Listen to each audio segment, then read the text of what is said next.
काय करताय? काकूंच्या रूम मध्ये?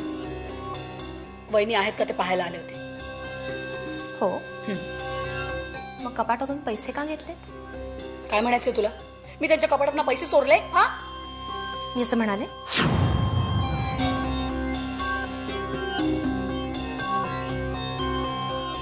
काय ना काकी, या आधी बरेच वेळा मी ह्या रूम मध्ये तुम्हाला येताना पाहिलंय. आणि असं आपल्याच घरी आपल्याच माणसांच्या कपाटातून न सांगता पैसे घेणं म्हणजे चोरीच झाली ना. Shut up, just shut up. Okay, तोंड सांभाळून बोल. पण मी काय चुकीचं बोलतच नाहीये. चुकीचं तुम्ही वागताय. तुम्हाला जर पैसेच हवे होते ना तर मागायचे ना काकूंकडे, दिले असते त्यांनी तुम्हाला. हे गप, जास्त शहाणपणा शिकू नकोस मला, कळलं? म्हणे काकूने दिले असते. हे काय तुझ्या काकूचे पैसे आहेत? तुझी काकू मालकी नाहीची? याच्यावर आमचाही तेवढाच अधिकार आहे. दिवाकर आणि मी दिवस रात्र अमृत डेअरीसाठी झटतो, घाम गाळतो, तेव्हा हा पैसा येतो, कळला? तुझ्या काकूंचा नाही, आमचा पूर्ण अधिकार आहे याच्यावर. आहे ना, नाही कोण म्हणतंय?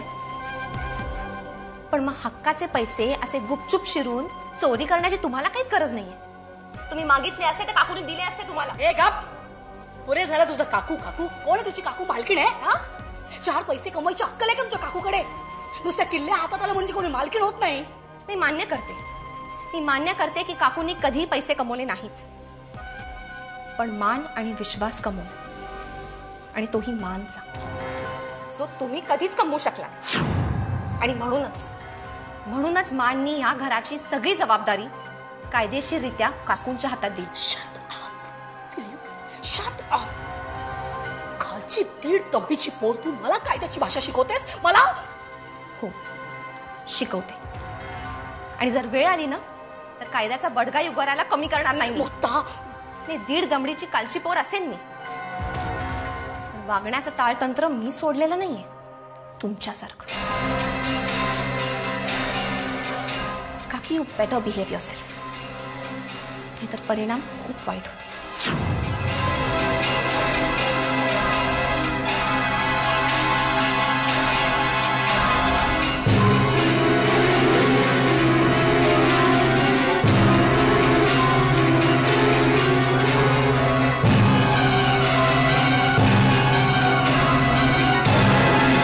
एक मिनिट काकी.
पाऊस आहे का? तरी पाऊस आहे, बापरे. सुशांत, एक मिनिट. काय? सुशांत, ती 2 जण दिसतात. कोण? ही? अगं ही तर ती सुप्रिया परमार. ओळखतो मी हिला. ते पेज 3वर नेहमी फीचर होत असते, माहितीये? सुशांत, हिने माझं खूप मोठं नुकसान केलंय. म्हणजे? मला आधी मॉडेलिंग मध्ये खूप इंटरेस्ट होता, पण आजी माझ्या या निर्णयाच्या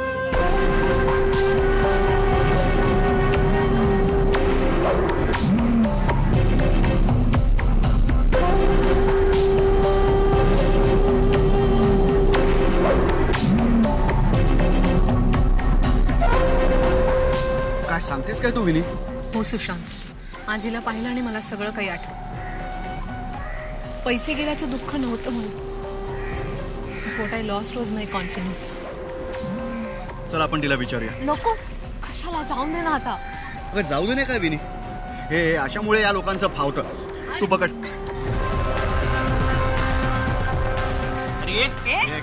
काय चाललंय? एक्सक्यूज मी मॅडम, तुम्ही माझ्या बायकोचं काहीतरी देणं लागतंय. मी? कोण तुमची बायको? विनी इकडे.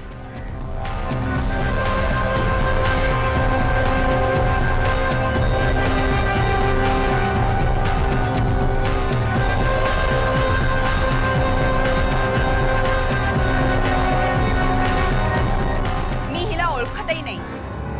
वाटलंच होतं मला. तुमच्यासारखी माणसं पैसे संपले की ओळखही विसरतात. हरकत नाही, आता खरी ओळख पोलीस स्टेशनवरच पटेल. एक मिनिट, मी तुझ्याशी बोलत नाहीये. तुला काय सांगितलं? मी त्यांच्याशी बोलतोय. अरे पण मी माझ्या बोलायचं कारण नाहीये. अरे पण माझ्याशी बोलला तू डायरेक्ट. तुला कळत नाही?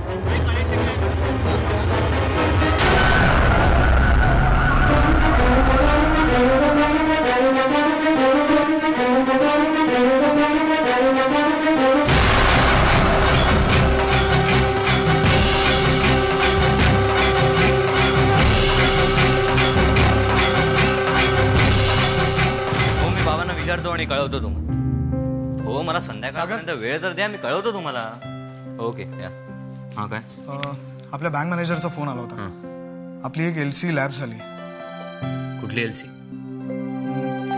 केनियाला चीज पाठवण्याची एक एक्सपोर्ट ऑर्डर होती ना, तिची.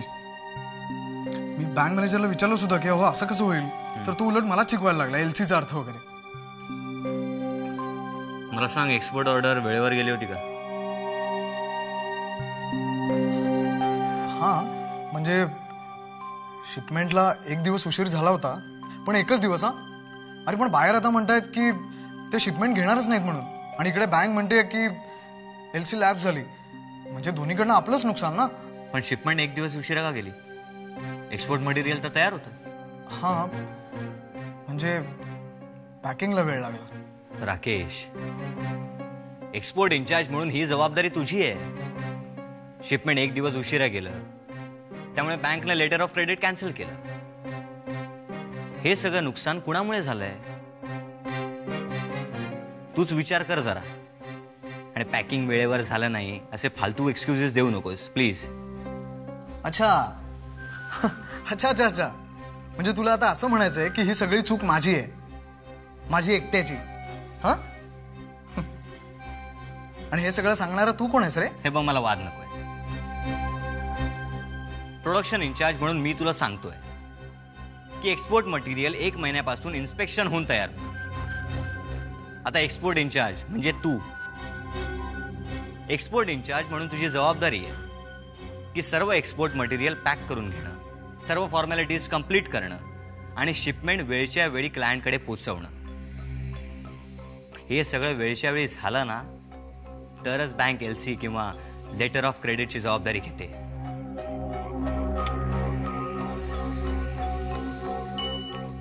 या कामात वेळ पाळली नाही ना, तर क्लायंट माल उचलत नाही आणि बँकही ठरलेले पैसे देत नाही. त्यामुळे दोन्ही बाजूने नुकसान हे आपलंच होतं, आणि हे सगळं नुकसान तुझ्यामुळे झालंय. You have failed in your duty. हे बघ सागर,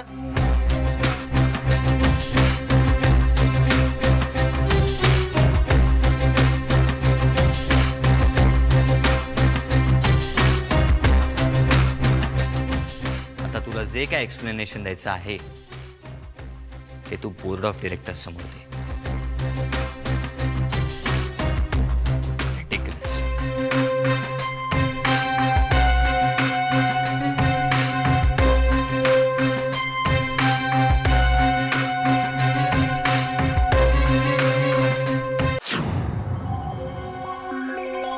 मान्य करते की काकूंनी कधी पैसे कमवले नाहीत, पण मान आणि विश्वास कमवला. वागण्याचं ताळतंत्र मी सोडलेलं नाहीये तुमच्यासाठी. काकी, यू बेटर बिहेव योरसेल्फ, नाहीतर परिणाम खूप वाईट होतील.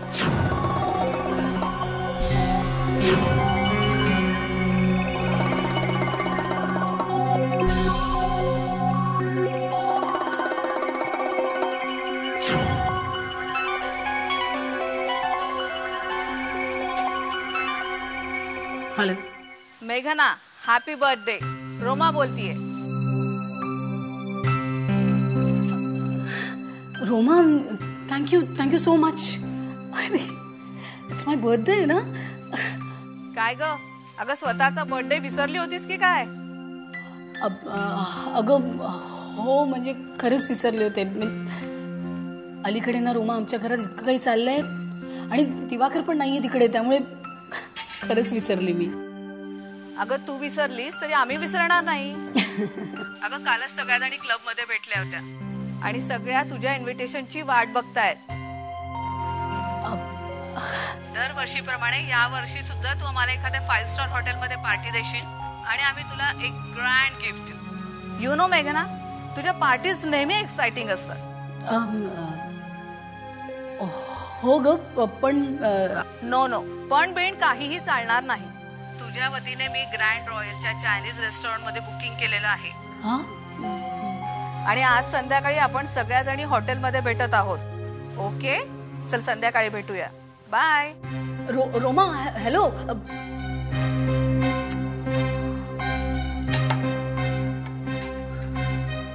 पार्टीसाठी पैसे कुठून आणायचे?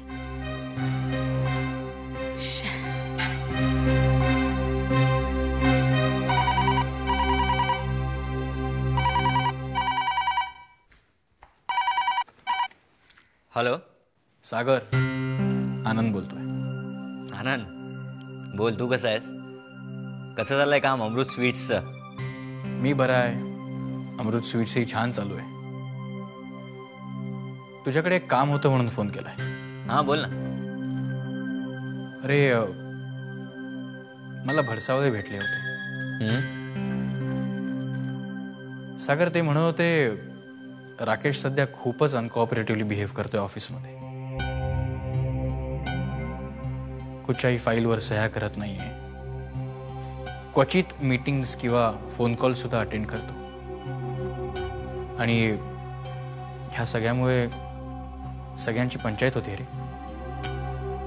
आनंद, नेमकं काय चाललंय मला सांगशील का? सागर, गेल्या महिन्यात आपण न्यूजपेपर्स आणि मॅगझिन्समध्ये एक ॲड दिली होती. त्याचं पार्ट पेमेंट झालंय. फुल अँड फायनल सेटलमेंटचा चेक सुद्धा तयार आहे. पण भरसावळे म्हणत होते की राकेश त्या चेकवर सही करायला तयारच नाही. काय? आणि ॲड एजन्सीवाले सारखा फॉलोअप करून करून थकलेत. अमृत डेअरीचंच रेप्युटेशन खराब होत आहे. बघ जरा, जमलं तर बोलशील का त्याच्याशी? ठीक आहे, मी बोलतो त्याच्याशी. सागर, सॉरी तुला एवढ्या रात्री फोन केला मी. नाही, it's okay. Good night. Bye. Good night.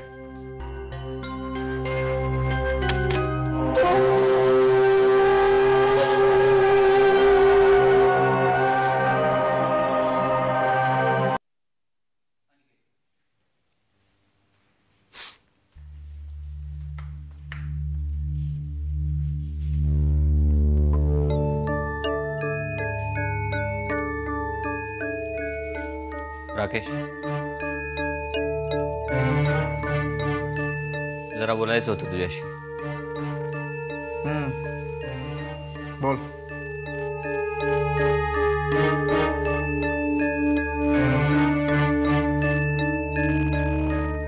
तुझं काय प्रॉब्लेम आहे? मला कळलं की तू आपल्या ऑफिस स्टाफशी कोऑपरेट करत नाहीयेस. काय झालं? काय प्रॉब्लेम आहे? मला काय संबंध? ऍक्च्युली आपल्या ऑफिसमध्ये माझी नेमकी जागा कुठली आहे हेच मला माहित नाहीये. मला काय प्रॉब्लेम असणार?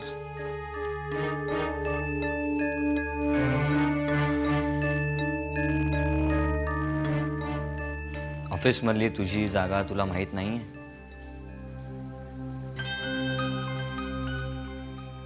अरे, मार्केटिंग आणि एक्सपोर्ट डिपार्टमेंटचा हेड आहेस तू.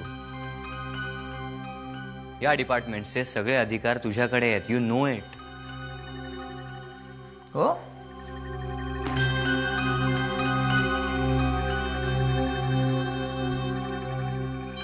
असं जर का असेल तर माझ्या डिपार्टमेंटच्या कुठल्याही माणसाकडनं काहीही चूक झाली तर त्यासाठी मला जाब विचारणारा तू कोण आहेस? बॉस आहेस तू माझा? हा?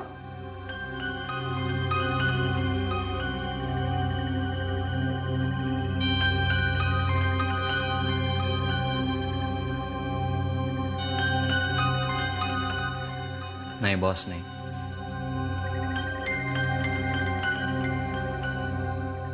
अरे आपल्या दोघांचेही अधिकार सारखेच आहे. मी तुला तुझी चूक दाखवली ती बॉस म्हणून नाही, एक भाऊ म्हणून.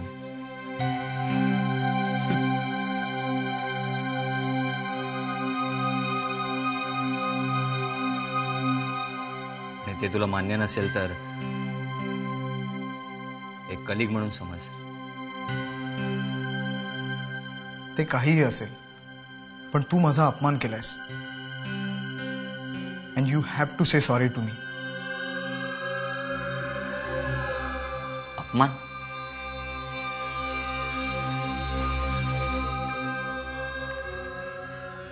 हे बरं राकेश, उगाच डोक्यात राग घालून घेऊ नकोस. याला काहीच अर्थ नाहीये.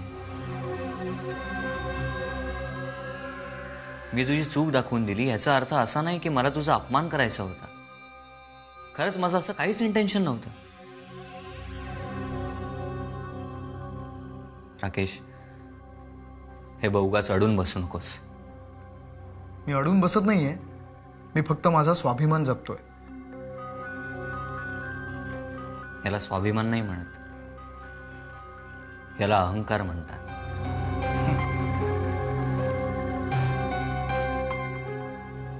राकेश, तुझ्या अशा वागण्यामुळे आपल्या सर्वांचंच नुकसान होणार आहे. Please try to understand. माझं ऐक. आता आजी नाहीये, दिवाकर का काही काम करू शकत नाही. अशा परिस्थितीत आपण दोघं एकत्र येऊन जबाबदारीने काम करायला नको का? हवं ना, नक्कीच करायला हवं. पण असा एकमेकांचा अपमान करून आपण एकत्र काम करू शकतो असं मला नाही वाटत सागर. आणि एनिवे, तुझा असा समज आहेच ना की ही सगळी ऑफिसची जबाबदारी मी एकटाच पेलतोय, माझ्या डोक्यावर सगळं टेन्शन आहे. सो फाईन फाईन, सांभाळ ना, ही सगळी जबाबदारी तू एकटाच सांभाळ. मी असलो काय नसलो काय फरक पडतो? माझं काहीच म्हणणं नाही. You go ahead.